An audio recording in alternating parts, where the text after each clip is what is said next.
Today we are talking about how do I know which path of publishing is right for me. And today I get to ask all of the questions to Katie because Katie is our hybrid publisher on staff at this podcast. So are you excited, Katie? I am. I can't wait to see what we get into today. Okay.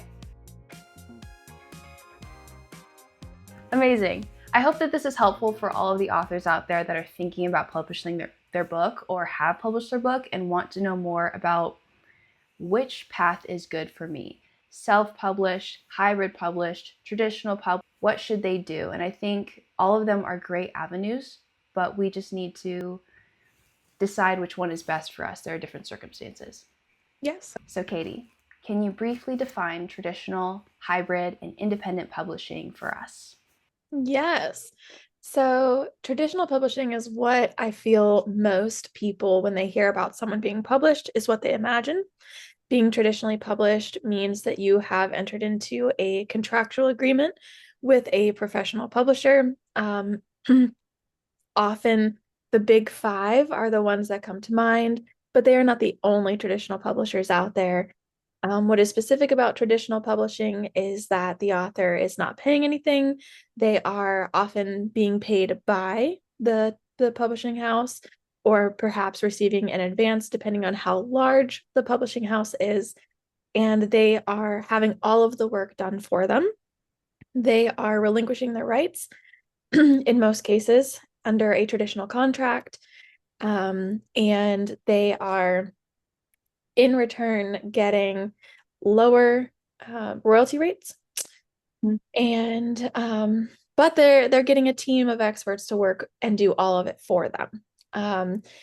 On the flip side, we have self-publishing.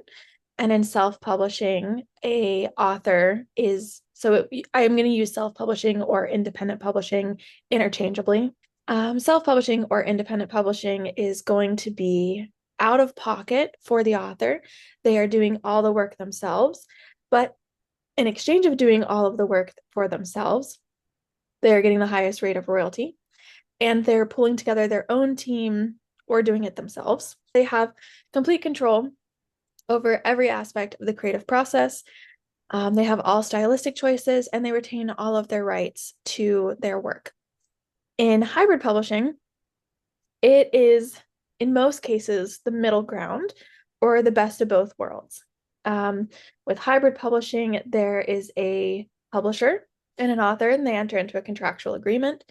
The most cases, a hybrid publisher is going to offer a range of contracts and a range of royalty rates based on that contract. Both the hybrid publisher and the author are going to be financing the process of publishing, so it is a shared cost. And again, that ranges based on the hybrid publisher. Some have higher rates, some have lower rates. In return for what the author is paying in financially, they are getting a team of experts to work with. They are also getting a higher than traditional published author royalty rate, often a little bit lower than an independent or self-publishing royalty rate, but still higher than the traditional rate. And it's Sorry. Sorry to cut you off. I was so curious. Off the cuff, do you know of the typical royalty rates that you can expect as a self-published author, hybrid versus traditional? Yes, traditional royalty rates start at 15%, or sorry, they cap at 15%. If you have an illustrator or anyone else that you're sharing title credits with, you have to divide that 15% between authors or illustrators. Independent publishing, if you're publishing via Amazon, you're getting 70%. If you are publishing via Ingram Sparks, you're getting typically 40 to 45%, I believe, and it depends on your wholesale rate that you choose to set. And then if you are pushing hybrid, you are getting anywhere from 30 and upwards. Sometimes some companies will go as high as 70 or 80%. We start all of our authors at 40% for a paperback and a hardback. And then our ebook royalties are typically between 60 and 80%. So, Wow, yeah. that's great. Thank you Yeah. so much. Yeah. At what stage in the writing process, like, should someone start thinking about which path is best for me? I think it's going to depend on the author. There's never a wrong time to consider this. I think sometimes we have dreams, of course, and so you may be dreaming of trad publishing, or you may be dreaming of self-publishing. You may have heard someone else's story and been interested from the get-go before you even wrote the book. But if you haven't ever considered it and you're writing a book or you've written a book, um, I would recommend it's never too early to start thinking about how you want to publish or just considering what is available to you. That's actually a very good segue into trad publishing, because you mentioned that when you have a dream, you typically think of the big five publishers and you want your book to be a New York Times bestseller and to not put in any of the work as far as the formatting, the proofreading, the editing, and so forth. So, when it comes to traditional publishing, who is that best suited for?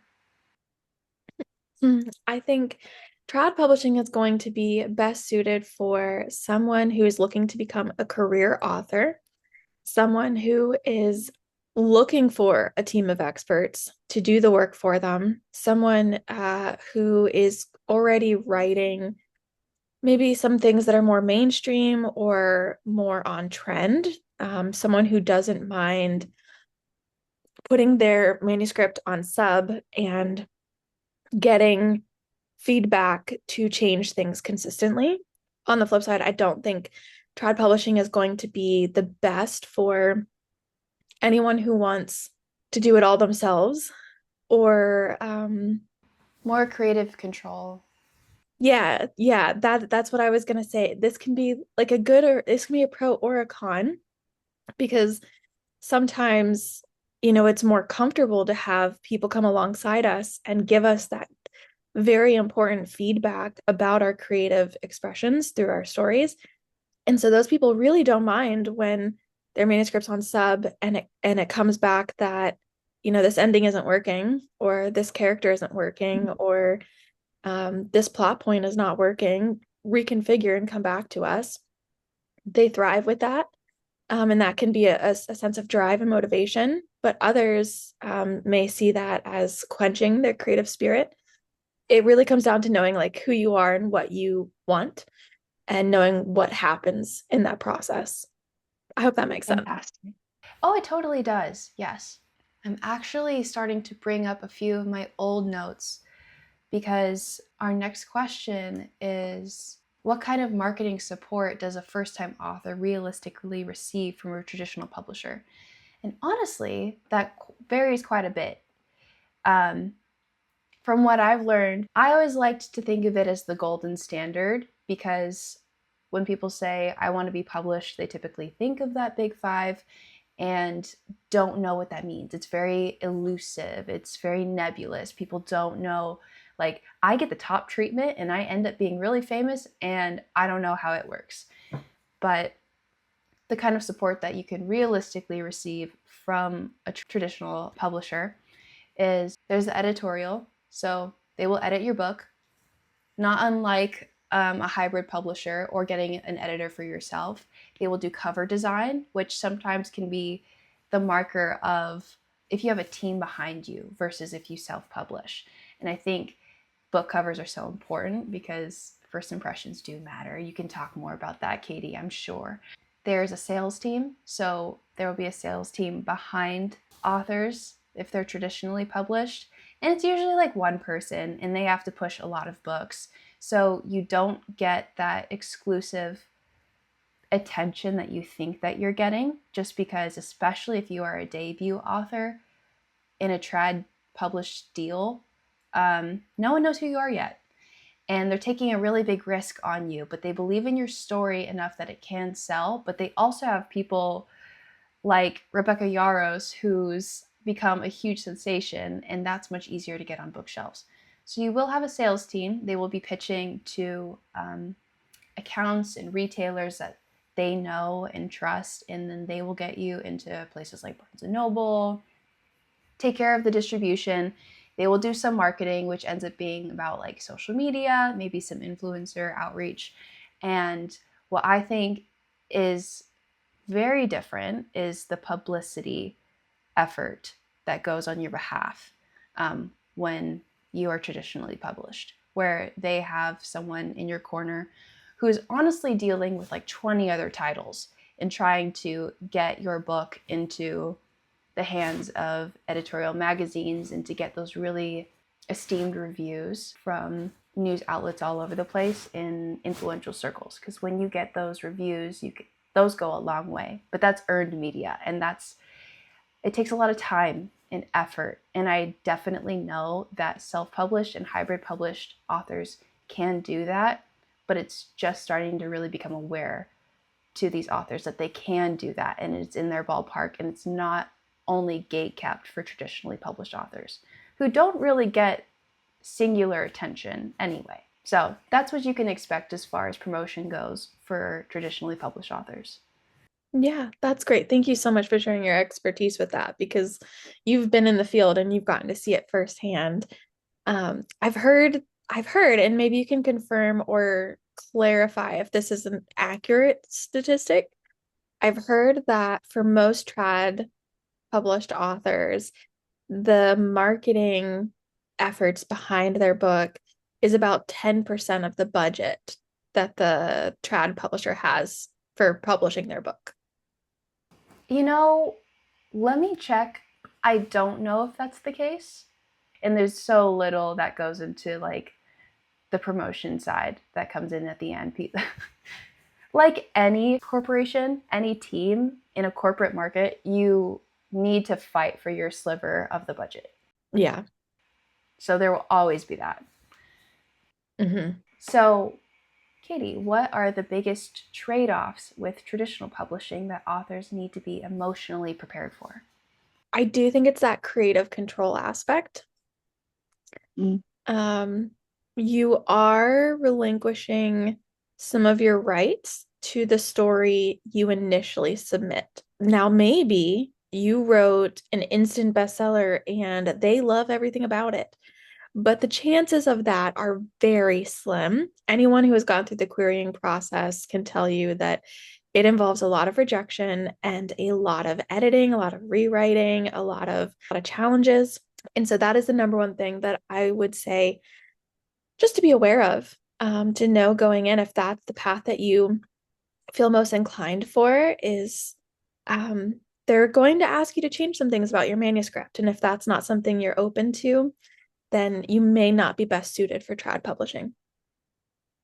Also, another expectation that might need to be changed, and this just occurred to me as you were talking, is the timelines need to be flexible because you're done with your book, you've had it edited, and now you're going to go into querying for it to be edited even more down the line. But if you expect to publish your book within a year or two, that's not going to happen because you have to wait until it gets accepted, which may take that year or two.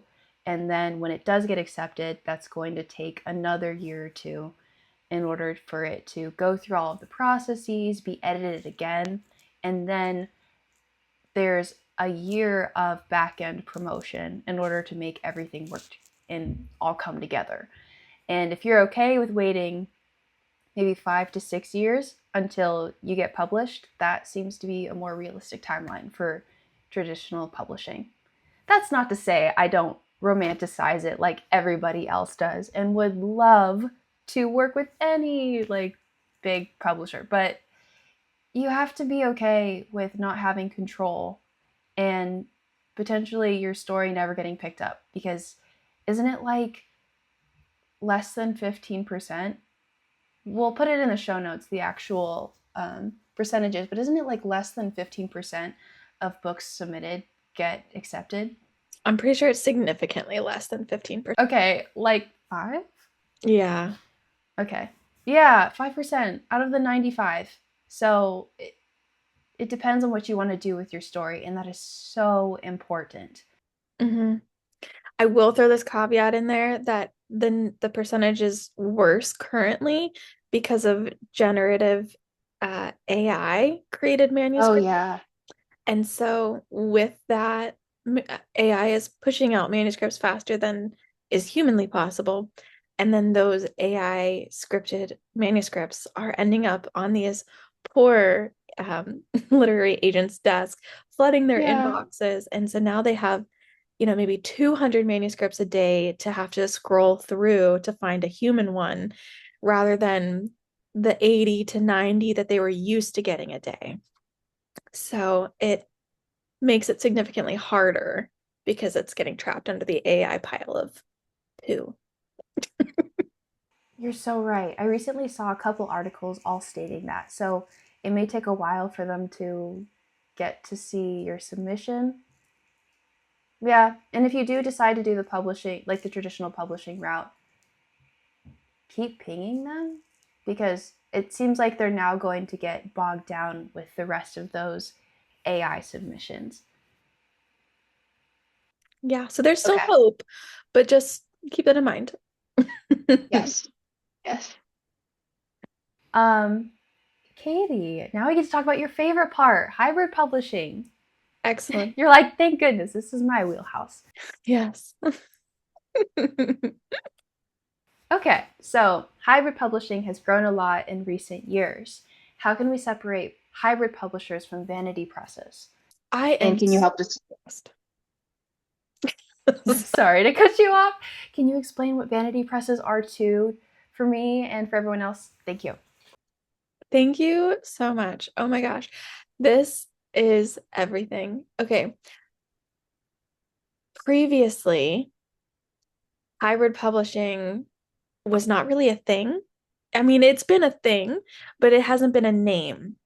It's been called lots of different things, and most times it's most closely associated as a vanity press, which is not true at all. But a vanity press is a scam. Okay.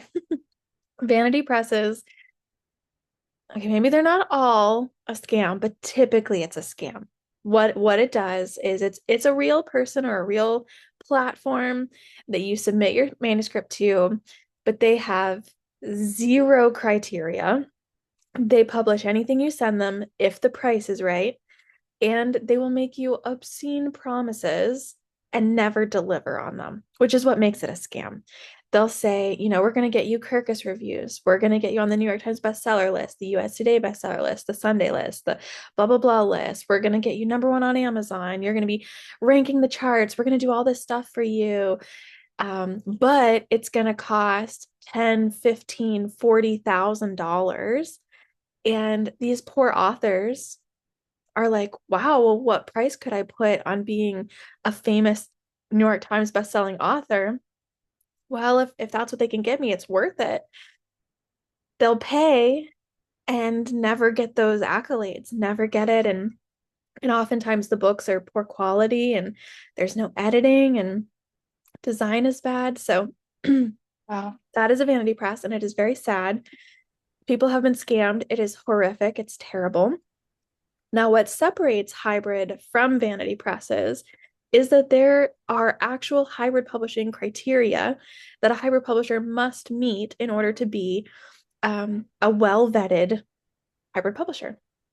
And so I'll quickly give you a rundown. There are 11 points. I won't go into all of them, but you have to have a specific mission and vision for the publishing program. You have to vet submissions, meaning you also have to deny certain submissions. You're not accepting everything. Um, you have to have transparent business practices. You have to have easy to understand contracts that are negotiable. Every book has to have its own ISBN and be published under a specific imprint. You have to publish industry standards. It needs to be quality. There has to be editorial design, production quality, pursue and manage a range of publishing rights, provide distribution services, demonstrate respectable sales, and the last, but probably the most important, you have to pay authors a higher than standard royalty. So those are things that are crucial to set apart a hybrid publisher. So if you're not sure if you're looking at a vanity press, a scam, or a true hybrid publisher, you can check some things. You can see, do they have contracts?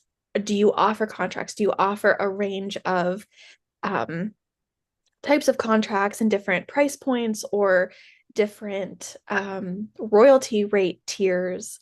Different presses do different things based on their royalties or their payments. So you want to see that they have a system. You also want to know if they're accepting and rejecting manuscripts or only accepting manuscripts. Um, and if you ask them questions and they suddenly turn shady about it all, that's no good. If they're making promises and you're seeing no proof, no social proof, no tangible proof of them following through with those promises, run. Those are all some things you could check that would separate them. Run, definitely. We will. There's actually a database. I is it like Buyers Beware? I'm trying to remember exactly what that website is, but there's a database of vanity presses and some shady folk out there in the publishing industry, and you don't want anyone on that list, so we will link it in the show notes. Oh, that's so good that they made one. Mm-hmm. Yeah, that consistently came up in my own publishers, like writers community. They said, just please check that website. Okay, so when it comes to hybrid publishing, what kind of author thrives in a hybrid model, and what expectations should authors have before choosing hybrid? So I would say the writer that is going to flourish in a hybrid um, situation is one who wants to be a team player, one who is looking for a team of people to surround them and work with them, but is also willing to put in their fair share of work. So it's someone that either is time rich or energy rich. We talk about having like time, money, or energy, and um, that's something that can indicate what you may be able to do or what you're not able to do. If you don't have a lot of time on your hands, you definitely don't want to be self-publishing. You're like, I don't have time for this, someone else do it. Oh, yeah. But if you are time or energy rich, then hybrid publishing could be a really good place for you where you have the time to be a part of the process and the energy, the motivation to be a part of it. I would say it's also someone who is eager to learn the process because oftentimes in the hybrid model, the elusive curtain is being pulled back and they're being invited into the process. So the author is a collaborator with the publisher. And they have a lot to say. So they're getting to keep their creative control, they're getting to retain their rights. Um, they're not signing away or selling their rights, but instead they're licensing their rights for a time period. So they're getting to keep all of those things and maintain complete creative control. So some expectations that maybe a writer should have before. Sorry, Katie. Sorry. Do you mind if I jump in? Just because you said they're licensing their rights just for a period of time. What does that mean? Yeah. So most hybrid contracts they fall under a 7-year contract is like what the standard is. They could be indefinitely or they could be until like there could be a caveat in the contract that says until one or both parties decide to revert rights or extinguish the license. But the license is the writer saying, I give you permission to print and distribute and sell my manuscript, but this is under my name. I own these rights. Mm. So they get to do with it what they want at the end of the day. Um, so we don't own, like as a hybrid publisher, we don't own anyone's stuff. We're not buying their manuscript. We're not paying for it. They're not selling it to us. They're not getting an advance. They're licensing us. They're giving us permission to print, distribute, and sell their work. Wow. Okay. Yes. I mean, I'm asking that question because in one of the writers groups that I've recently attended, it was a really big deal to at least one author and more about the rights to their book. And whoever they published with, they personally had a poor experience where that publisher, and I don't know if it was traditional hybrids, self, whatever they did, but they didn't have the rights to their own book at the end of the day, and that became an issue. So I'm really glad that you're talking about this, and hybrid publishers are actually pretty flexible. Yeah. Yes, they are. I'm pretty sure so that would fall under the hybrid publishing criteria that you have to have a range of contracts available. So, for example, we primarily license manuscripts. I think there has been one author who opted for a traditional publishing contract with us, um, but that they since reverted their rights. And so we no longer have that contract, and that's perfectly fine. Like after the years pass, so sometimes we'll do 5 or 7 years depending on the person, but they requested a 5 year time period of a trad publishing contract. And so then their rights were reverted when they were done. And they were like, okay, so this means I could reprint this book if I want to. I can republish this book if I want to. Um, and also, I guess just on that note, we had another author who works with a very teeny tiny local press, and they wanted to ensure a collaboration between our publishing company with that small hometown printer that Aw. they could print there in their local town. And so because they were licensing their manuscript to us, we didn't own it. And I said, at the end of the day, you own your rights. So you get to do with it what you want. Now you're going to have to buy your own ISBN, and you're going to have to reformat your book to fit that Wow. printer's, criteria. But you have permission to do that because you own the rights. Wow. Yeah. There's so much that goes on behind the scenes. Yeah. Yeah. Okay. So, the question that I derailed us from, which is what expectations should authors have before choosing the hybrid model? That's a great question. Um,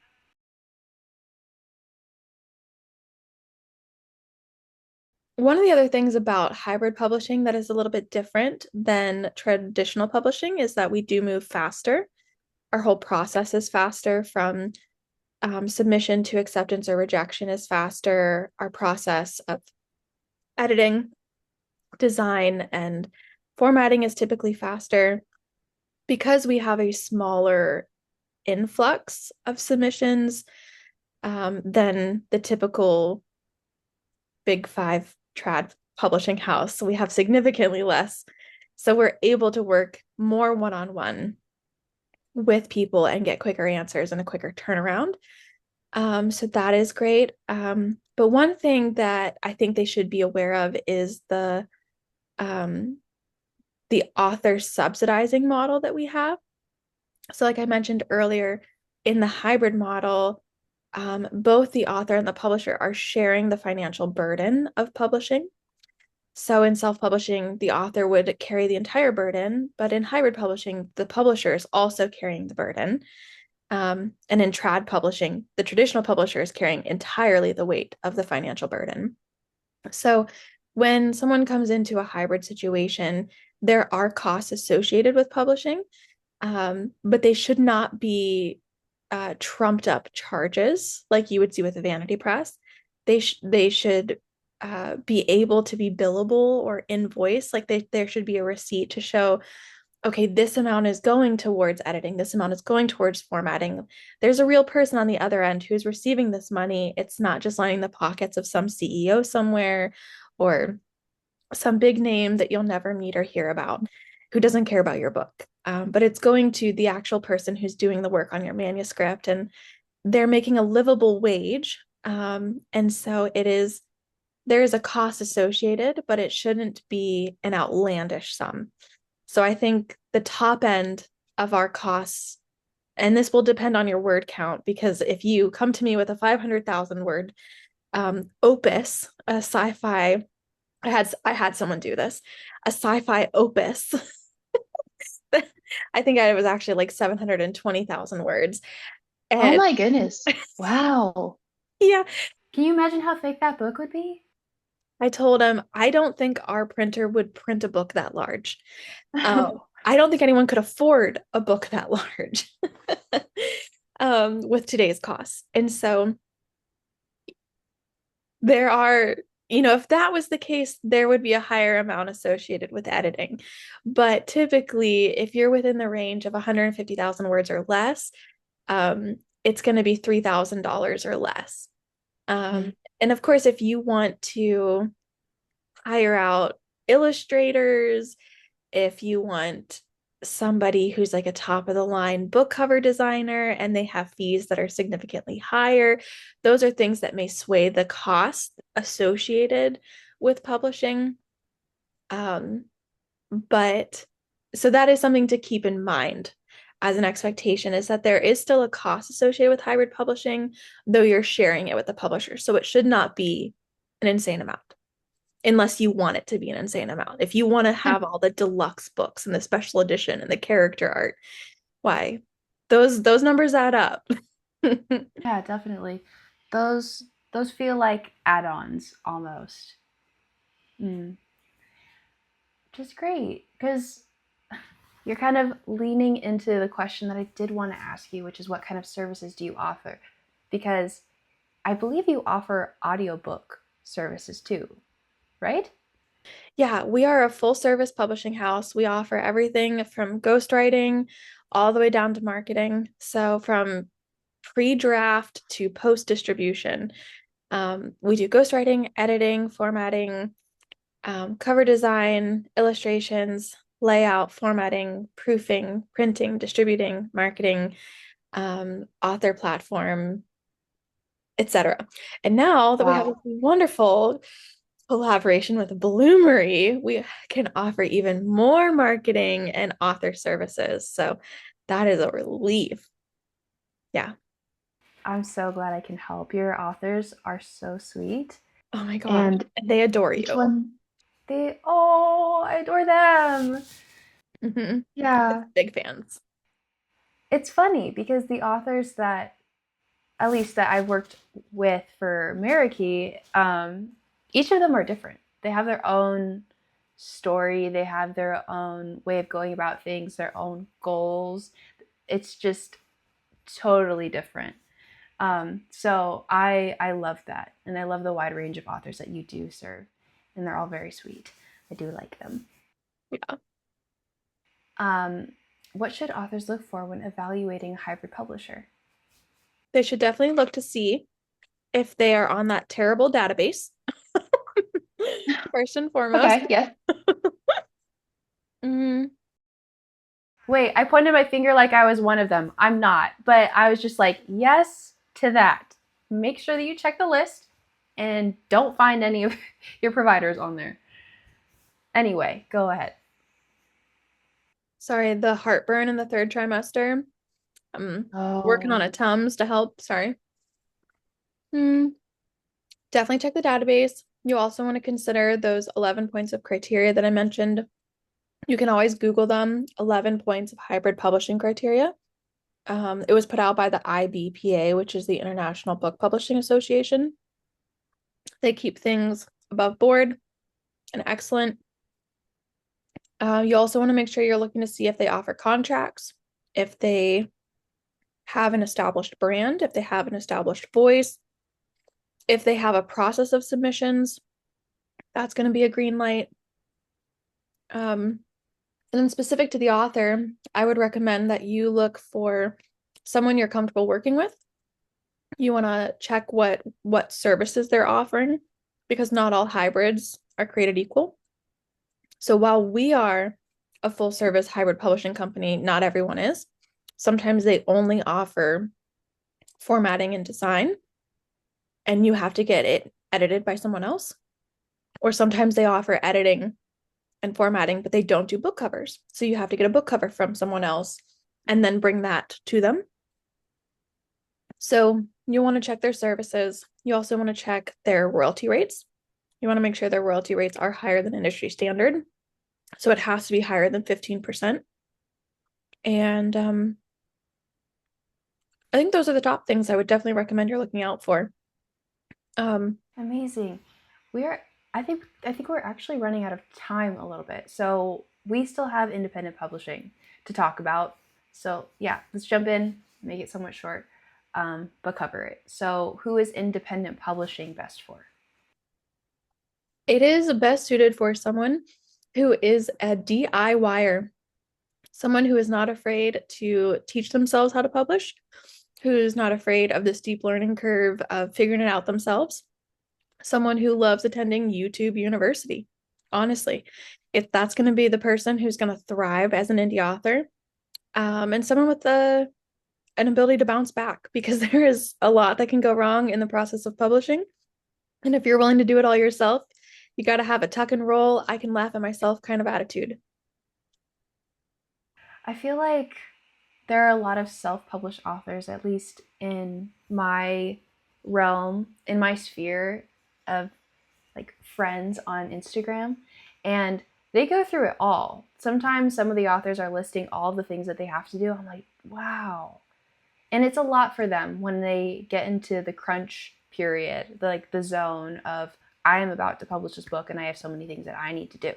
So hats off to them.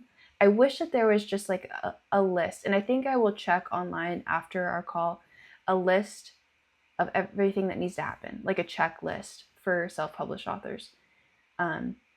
Because, like you said, there's a lot that goes into it, and kudos to anyone who does have that time and the energy to put into it.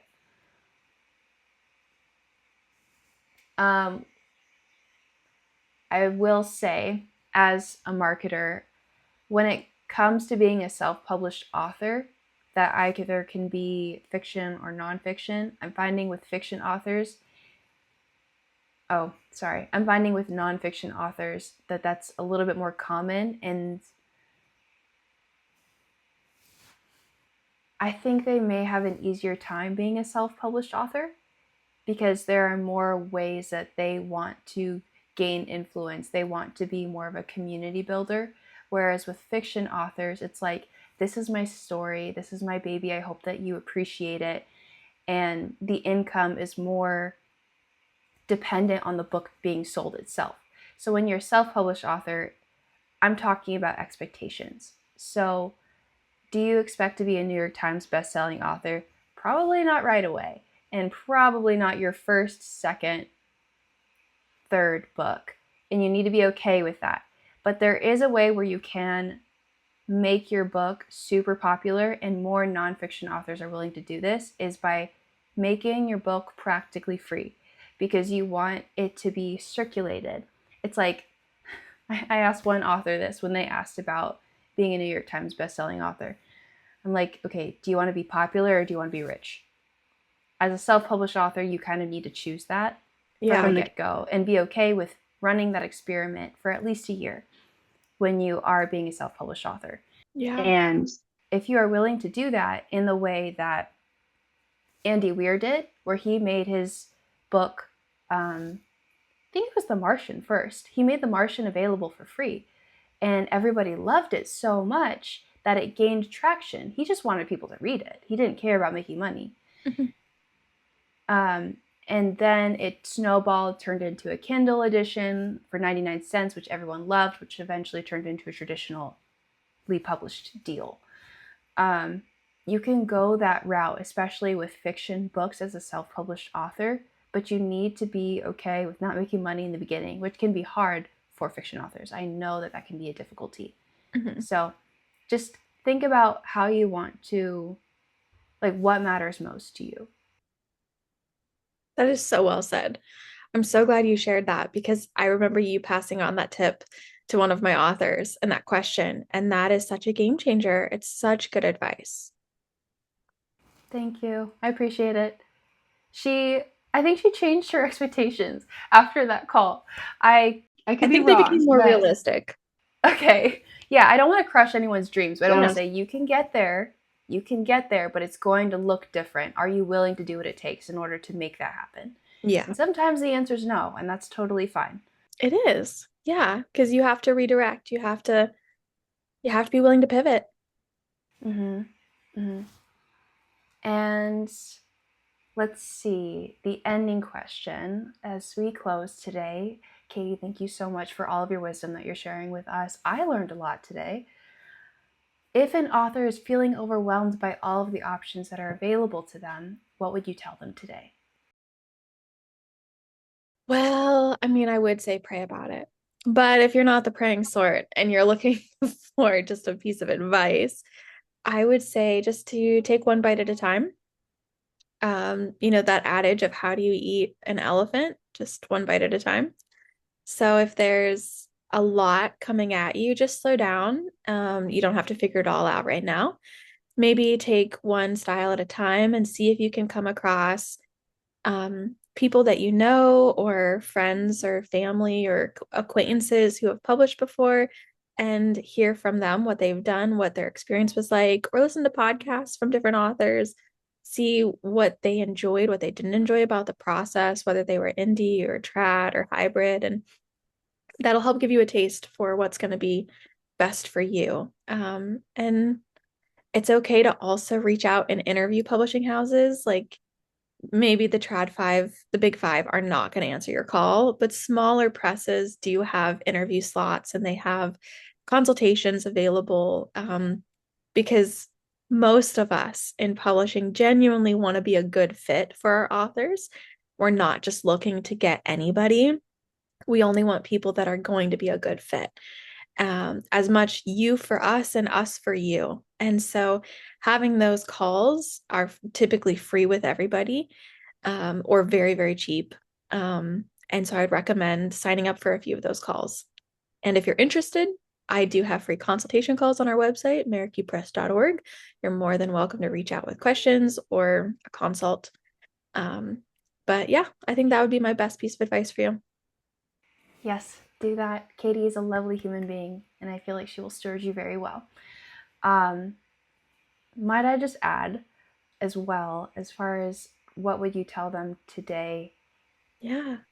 This is more of a practical, no nonsense, concrete piece of advice, but figure out how much creative control you want to have over your story, when you want to publish it by, and the amount of royalty rates that you want to have.